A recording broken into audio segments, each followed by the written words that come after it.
ಇವತ್ತಿನ ಪತ್ರಿಕಾಗೋಷ್ಠಿಯಲ್ಲಿ ಉಪಸ್ಥಿತರಿರ್ತಕ್ಕಂಥ ಜಿಲ್ಲೆಯ ನಮ್ಮೆಲ್ಲ ಮಾಧ್ಯಮದ ಸ್ನೇಹಿತರನ್ನ ಮತ್ತೊಮ್ಮೆ ನಾನು ಈ ಗೋಷ್ಠಿಗೆ ಹೃದಯಪೂರ್ವಕವಾಗಿ ಸ್ವಾಗತ ಮಾಡ್ತಾ, ಉಪಸ್ಥಿತರಿರ್ತಕ್ಕಂಥ ನಮ್ಮ ಪಕ್ಷದ ಎಲ್ಲ ಈಗಾಗಲೇ ಸಿದ್ದನಗೌಡರ ಹೆಸರು ತೊಗೊಂಡಿದ್ದರಿಂದ ನಾನು ಹೆಸರು ತಗೋದಿಲ್ಲ, ಎಲ್ಲ ಗಣ್ಯಮಾನ್ಯರೇ, ಇವತ್ತು ಕೇಂದ್ರ ಚುನಾವಣಾ ಭಾರತೀಯ ಜನತಾ ಪಾರ್ಟಿಯ ಇಲೆಕ್ಷನ್ ಕಮಿಟಿ ಆಲ್ರೆಡಿ ರಾಜ್ಯಸಭೆಗೆ ಎಂ ನಾಗರಾಜ್ ಅಂಥೇಳಿ ಧಾರವಾಡದಿಂದ ಒಬ್ಬ ಸಾಮಾನ್ಯ ಕಾರ್ಯಕರ್ತನನ್ನು ರಾಜ್ಯಸಭೆಗೆ ಇವತ್ತು ಆಯ್ಕೆ ಮಾಡೋದ್ರ ಮುಖಾಂತರ ನನ್ನ ಅವಧಿ ಈ ತಿಂಗಳ 25ನೇ ತಾರೀಕು ಮುಗಿದದ.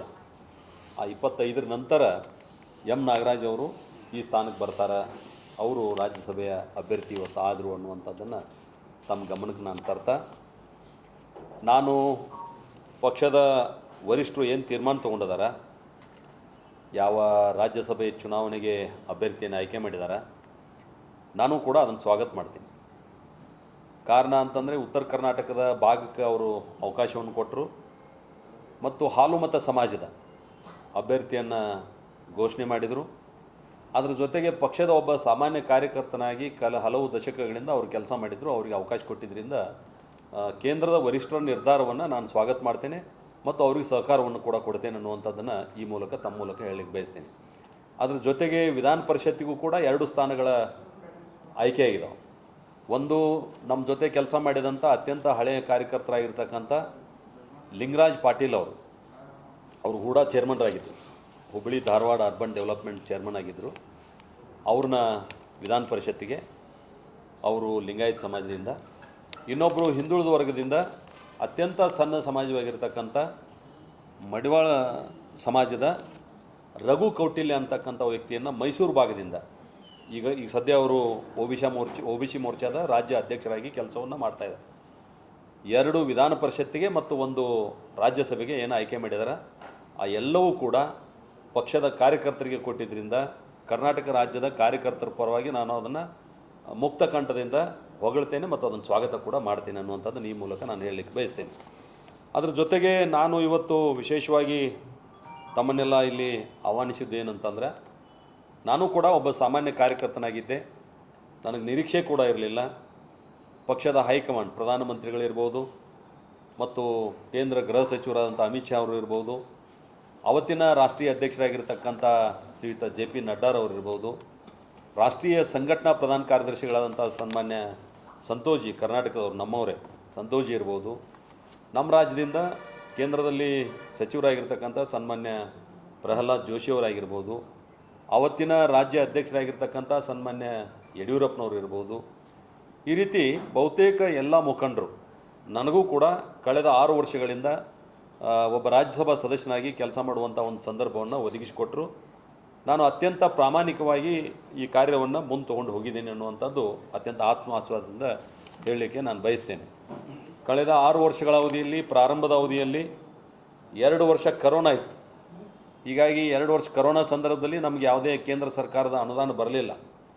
ಆದರೂ ಕೂಡ ನಾವು ಪ್ರಾರಂಭದ ಹಂತದಲ್ಲಿ ಕೇಂದ್ರ ಸಚಿವಾಲಯದಲ್ಲಿ ನಾವು ಹುಡುಕಾಡಿ, ಹಿಂದೆ ಯಾರು ಲೋಕಸಭಾ ಸದಸ್ಯರು, ರಾಜ್ಯಸಭಾ ಸದಸ್ಯರು ಫಂಡನ್ನು ಯುಟಿಲೈಸ್ ಮಾಡಲಾರ್ದು ಉಳಿದಿತ್ತು, ಆ ಫಂಡನ್ನು ಒಂದು ಸ್ವಲ್ಪ ತೊಗೊಂಬಂದು ಪ್ರಾರಂಭ ಮಾಡಿದ್ವಿ, ಯಾವಾಗ ಕರೋನಾ ಸಂದರ್ಭದವರು. ಅದಾದ ಮೇಲೆ 4 ವರ್ಷಕ್ಕೆ ನನಗೆ ಒಂದು 20 ಕೋಟಿ ರೂಪಾಯಿ ಬಂತು. ಒಟ್ಟು ನನ್ನ ಅವಧಿಯೊಳಗೆ 23,53,74,000 ರೂಪಾಯಿ ನನಗೆ ಒಟ್ಟು ಸರ್ಕಾರದ MP ಲ್ಯಾಡ್ ಅನುದಾನ ಬಂದದ. ಆದರೆ ನಾನು ಕೆಲಸ ಮಾಡಿದ್ದು ಹತ್ತತ್ರ ಭಾಳ ದೊಡ್ಡ ಪ್ರಮಾಣದಲ್ಲಿ ಕೆಲಸವನ್ನು ನಾನು ಮಾಡಲಿಕ್ಕೆ ಅವಕಾಶ ಸಿಕ್ತು. ಕಾರಣ ಹೆಂಗೆ ಅವಕಾಶ ಸಿಕ್ತಂದರೆ, ನಾನು ಅನೇಕ ಯೋಜನೆಗಳನ್ನು, ಬೇರೆ ಬೇರೆ ಯೋಜನೆಗಳನ್ನು ನಾನು ಉಪಯೋಗ ತೊಗೊಂಡೆ. ಒಂದು CSR ಫಂಡ್, ಸಾಮಾಜಿಕ ಹೊಣೆಗಾರಿಕೆಯ ಅನುದಾನ ಅಂತ ಏನಿರ್ತದೆ ಕಂಪ್ನಿಗಳದ್ದು, ಅದಿರ್ಬೋದು, DMF ಫಂಡ್ ಇರ್ಬೋದು, ಆಮೇಲೆ ಬೇರೆ ಬೇರೆ ಇಲಾಖೆಯ ಕೆಲಸಗಳಿರ್ಬೋದು, ಆ ಎಲ್ಲವನ್ನು ತರೋದ್ರಿಂದ ಎಲ್ರಿಗೂ ಸಮರ್ಪಕವಾಗಿ ಮುಟ್ಲಿಕ್ಕೆ ನಾನು ಸಾಧ್ಯ ಆಯಿತು ಅನ್ನುವಂಥದ್ದನ್ನು ಈ ಮೂಲಕ ನಾನು ತಮ್ಮ ಗಮನಕ್ಕೆ ತರಲಿಕ್ಕೆ ಬಯಸ್ತೇನೆ. ಅದರ ಜೊತೆಗೆ ಸುಮಾರು 65 ಲಕ್ಷಕ್ಕಿಂತ ಹೆಚ್ಚು ಅನುದಾನವನ್ನು ನನ್ನ ಸಹೋದ್ಯೋಗಿಗಳಿಂದ ತರುವಂಥ ಪ್ರಯತ್ನವನ್ನು ಕೂಡ ನಾನು ಮಾಡಿದೆ. ಅಂದರೆ ಬೇರೆ ಬೇರೆ ರಾಜ್ಯದಲ್ಲಿರ್ತಕ್ಕಂಥ ರಾಜ್ಯಸಭಾ ಸದಸ್ಯರಿರ್ಬೋದು, ಅವ್ರ ಕಡೆಯಿಂದನೂ ತೊಗೊಂಬರುವಂಥ ಒಂದು ಪ್ರಯತ್ನವನ್ನು ಮಾಡಿದೆ. ಅದು ಇನ್ನೂ 1 ಕೋಟಿ ದಾಟೋದದ, ಯಾಕಂದ್ರೆ ಇನ್ನೂ ಕೆಲವು ಅನುಮೋದನೆ ಆಗಿದ್ದಾವೆ, ಕೆಲಸ ಆಗಿಲ್ಲ. ಈ ರೀತಿ ಅನುದಾನವನ್ನು ಕೂಡ ನಾನು ತರಲಿಕ್ಕೆ ಪ್ರಯತ್ನವನ್ನು ಮಾಡಿ, ಅದರಲ್ಲೂ ವಿಶೇಷವಾಗಿ ನಾನು ತಮಗೆ ಹೇಳಬೇಕಂತಂದ್ರೆ ಸುಮಾರು 171 ಸಮುದಾಯ ಭವನಗಳನ್ನು ನಾವು ಈಗಾಗಲೇ ಕಂಪ್ಲೀಟ್ ಮಾಡಿದ್ದೀವಿ. ಸುಮಾರು 65 ಬಸ್ ಶೆಲ್ಟರ್ಗಳನ್ನು ನಾವು ಜಿಲ್ಲೆಯಲ್ಲಿ ಕಂಪ್ಲೀಟ್ ಮಾಡಿದ್ದೀವಿ. 100 ಗುರಿ ಇತ್ತು ನಂದು, ಆದರೆ 65 ಕಂಪ್ಲೀಟ್ ಆಯ್ತು ನನ್ನ ಅವಧಿಯೊಳಗೆ. ಸುಮಾರು 25 ಶಾಲಾ ಕಟ್ಟಡ ಇರ್ಬೋದು, 11 ಸ್ಮಾರ್ಟ್ ಕ್ಲಾಸ್ಗಳಿರ್ಬೋದು, 3 ಆ್ಯಂಬ್ಯುಲೆನ್ಸ್ಗಳಿರ್ಬೋದು, 5 ವ್ಯಾಯಾಮ ಶಾಲಾ ಕಟ್ಟಡಗಳಿರ್ಬೋದು, 4 ಜಿಮ್ಗಳನ್ನು ಈಗಾಗಲೇ ಹಾಕಿದ್ದೀವಿ. ಇನ್ನೂ 31 ಜಿಮ್ಮು BPCLದಿಂದ ಬರಬೇಕಾಗಿದೆ, ಮಂಜೂರಿ ಆಗಿದೆ. ಇನ್ನೇನು ಕೆಲವೇ ದಿನಗಳಲ್ಲಿ ಅದನ್ನು ಅವರು ಕುಣಿಸ್ತಾರೆ. ಆಮೇಲೆ ಸೇವಾ ಸಂಸ್ಕಾರ ಕೇಂದ್ರ 3 ಇರ್ಬೋದು, ಬ್ರಿಡ್ಜಸ್ ಇರ್ಬೋದು, ಬ್ಯಾಡ್ಮಿಂಟನ್ ಕೋರ್ಟ್ಗಳ ನವೀಕರಣ ಇರ್ಬೋದು, ಶೌಚಾಲಯಗಳಿರ್ಬೋದು, ಬೋರ್ವೆಲ್ಗಳಿರ್ಬೋದು, ಪೇವರ್ ಬ್ಲಾಕ್ಗಳ ಅಳವಡಿಕೆ ಇರ್ಬೋದು, ಶಾಲಾ ಪೀಠೋಪಕರಣಗಳಿರ್ಬೋದು. ಈ ರೀತಿ ನನ್ನ ಅನುದಾನವನ್ನು ಸದ್ವಿನಿಯೋಗ ಮಾಡಿಕೊಳ್ಳುವಂಥ ಕೆಲಸವನ್ನು ಈ ಸಂದರ್ಭದಲ್ಲಿ ನಾನು ಮಾಡಿದ್ದೀನಿ ಅಂತೇಳಿ ತಮ್ಮ ಮೂಲಕ ಜಿಲ್ಲೆಯ ಜನರಿಗೆ ತರಲಿಕ್ಕೆ ನಾನು ಬಯಸ್ತೇನೆ. ಮತ್ತು ಇತ್ತೀಚೆಗೆ CSR ಫಂಡ್ನಲ್ಲಿ ಯಾವ ಶಿವಾನಂದ ಭಾರತಿ ಇಂಚಲ್ ಸಂಸ್ಥೆ ಅದ, ಪೂಜ್ಯ ಶಿವಾನಂದ ಭಾರತಿ ಮಹಾಸ್ವಾಮೀಜಿಯವರ ಶಿಕ್ಷಣ ಸಂಸ್ಥೆಗೂ ಕೂಡ 3 ಕೋಟಿ ರೂಪಾಯಿಗಳ ಅನುದಾನವನ್ನು CSR ಫಂಡ್ನಲ್ಲಿ ತಂದು ಕೊಡುವಂಥ ಕೆಲಸವನ್ನು ಕೂಡ ನಾನು ಮಾಡಿದ್ದೇನೆ. ಮತ್ತು Indian oil BPCL Bharat petroleum corporation ಕಡೆಯಿಂದ 2.5 ಕೋಟಿ ರೂಪಾಯಿಗಳದ್ದು ಜಿಮ್ ಅನುದಾನ ಏನು ಮಂಜೂರಿ ಆಗಿದೆ, ಅದನ್ನು ಕೂಡ ಇನ್ನೇನು ಕೆಲವೇ ದಿನಗಳಲ್ಲಿ ಅದನ್ನು ನಾವು ಅಳವಡಿಕೆ ಮಾಡೋರಿದ್ದೀವಿ. ಅದ್ರ ಜೊತೆಗೆ ಗಮನಾರ್ಹ ಕೆಲಸ ಏನು ಮಾಡಿದ್ದೀರಿ ಅಂಥೇಳಿ ಭಾಳಷ್ಟು ಸಲ ಪ್ರಶ್ನೆ ಬರ್ತದೆ.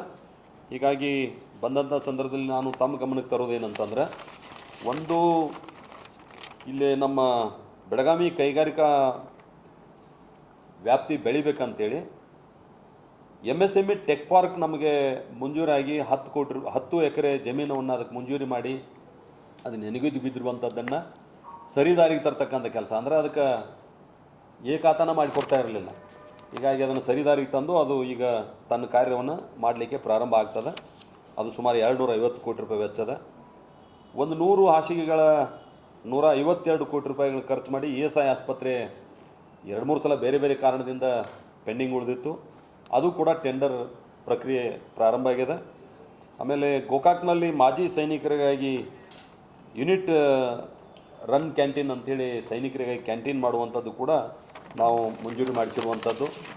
ಅದರ ಜೊತೆಗೆ ರಕ್ಷಣಾ ಸಚಿವಾಲಯದಿಂದ ಏನು ಸಂಗೊಳ್ಳಿ ಗ್ರಾಮದ ಸೈನಿಕ ಶಾಲೆ ಏನಿದೆ ಅದನ್ನು ಕೇಂದ್ರದ ಸುಪರ್ದಿಗೆ ತೊಗೋಬೇಕಂತ ನಾವು ವಿನಂತಿ ಮಾಡಿದ್ದೀವಿ. ಅದು ಕೂಡ ಪ್ರಗತಿ ಹಂತದೊಳಗದ.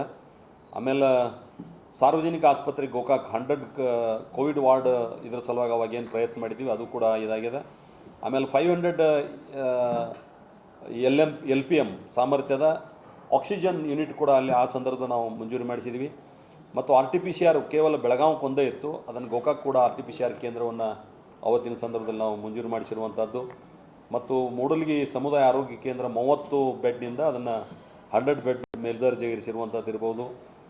ನಮ್ಮ ವಿಮಾನ ನಿಲ್ದಾಣ ಅಭಿವೃದ್ಧಿ ಕಾರ್ಯ ಇರ್ಬೋದು. ಆಮೇಲೆ ರೋಡ್ಸ್ ಅಂತೂ ರೆಗ್ಯುಲರ್ ಬರುವಂಗೆ ನಮ್ಮ ಇದಕ್ಕೆ ಬಂದದ, ನಮ್ಮದು ಅದಕ್ಕೆ ಕಾಂಟ್ರಿಬ್ಯೂಷನ್ ಅದ.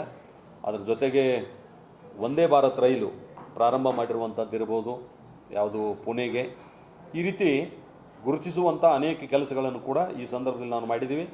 ಮತ್ತು ಹೊಸ ಟ್ರೈನ್ಗಳ ಪ್ರಾರಂಭ ಇರ್ಬೋದು, ಹಳೆ ಟ್ರೈನ್ಗಳ ನಿಲುಗಡೆ ಬೇರೆ ಬೇರೆ ಸ್ಥಳಗಳಲ್ಲಿ ನಿಲುಗಡೆ ಇರ್ಬೋದು, ಎಕ್ಸ್ಪ್ರೆಸ್ ಟ್ರೈನ್ಗಳ ನಮ್ಮ ಇದಕ್ಕೆ ಬಂದು ಸ್ಟಾಪ್ ಮಾಡುವಂಥದ್ದು ಇರ್ಬೋದು. ಈ ರೀತಿ ಟ್ರೈನ್ಗಳು, ವಿಮಾನಗಳು, ಈ ರೀತಿ ಕೇಂದ್ರ ಸರ್ಕಾರದಿಂದ ಆಗ್ತಕ್ಕಂಥ ಹಲವಾರು ಕಾರ್ಯಕ್ರಮಗಳನ್ನು ನಾವು ಮಾಡಿದ್ವಿ. ಅದರ ಜೊತೆಗೆ ಇನ್ನೊಂದು ಕೆಲಸ ಕೊನೆ ಹಂತಕ್ಕೆ ಬಂದು ನಿಂತದ, ಬಹುಶಃ ಇನ್ನೇನು ಮಂಜೂರಿ ಆಗ್ತದೆ.